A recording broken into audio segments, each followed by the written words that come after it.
পশ্চিম বাংলার জনগণ এই তিনজনকেই হারিয়ে ভারতীয় জনতা পার্টিকে জিতিয়েছে। জগন্নাথ সরকারকে, শান্তনু ঠাকুরকে, কার্তিক চন্দ্র পালকে। এবং আপনারা দেখেছেন এই তিনজনকেই জনগণ রিজেক্ট করেছে।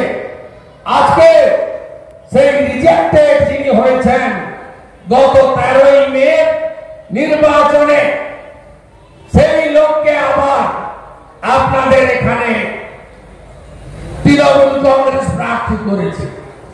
এর আগে আমি বলেছি, আজও বলে গেলাম, আমি আন্দোলিয়ার মাঠে যখন মুকুটমণি চলে যায় তার দুদিনের মধ্যে সভা করতে এসেছিলাম। সেদিন আমি বলেছিলাম মুকুটমণির জালও যাবে, গামছাও যাবে, জালও যাবে, গামছাও যাবে। তাই আজকে মুকুটমণি প্রাক্তন বিধায়ক এবং পরাজিত তৃণমূলের প্রার্থী। আর সময়ের অপেক্ষা। 10 তারিখে ভোট হবে, 13 তারিখে গণনা হবে। হ্যাঁ, আমাদের বিশ্বাস আছে। আমরা বহু জায়গায় গণনার চুরি আটকাতে পারিনি। রানাঘাটকে হ্যাটসঅপ, আপনারা গণনার চুরি আটকেছেন। রানাঘাটকে হ্যাটসঅপ, আপনারা তৃণমূল এবং পুলিশের এই যে যৌথভাবে ভোট লুটের ষড়যন্ত্রকে আপনারা ব্যর্থ করেছেন। আমি আমার এলাকাতেও, আমার পূর্ব মেদিনীপুর জেলায় কাঁথি এবং তমলুকে আমি ভোট লুট আটকে সেখান থেকেও বিজেপিকে জিতাতে পেরেছি। প্রিজাইডিং পোলিং অফিসারদেরকে এনে ভোট করতে হচ্ছে। আপনারা জানেন ভারতবর্ষ গণতান্ত্রিক দেশ, বহুদলীয় গণতন্ত্র এবং প্রাপ্তবয়স্ক যারা, তারা ভোটাধিকারও যেমন পান, তারা তেমন তাদের রাজনৈতিক মত পথ পরিবর্তন করতে পারেন। এটা নিয়ে কারোর আপত্তি নেই।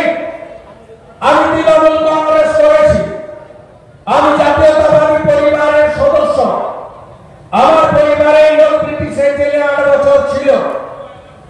আপনারা জানেন যে আমি মমতা ব্যানার্জির সীমাহীন তোষণের রাজনীতি এবং দিল্লি থেকে লিফটে ওঠা, প্যারাশুটে নামা, ভাইপোকে পশ্চিমবঙ্গের জনগণের উপরে চাপিয়ে দেওয়ার বিরুদ্ধে প্রতিবাদ করে 20 সালে আমি আমার মন্ত্রিত্ব, আমার বিধায়কের পদ সব ছেড়ে একজন নাগরিক হিসেবে বিজেপিতে যোগ দিয়েছি।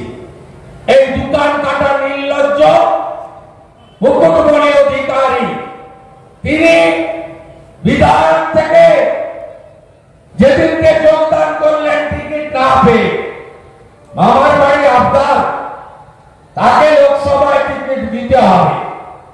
লোকসভায় টিকিট না পেয়ে তিনি ভাইপোর মিছিলে কলকাতায় গিয়ে যোগদান করলেন, কিন্তু নির্লজ্জের মতো বিধায়কের পদ থেকে পদত্যাগ করেননি।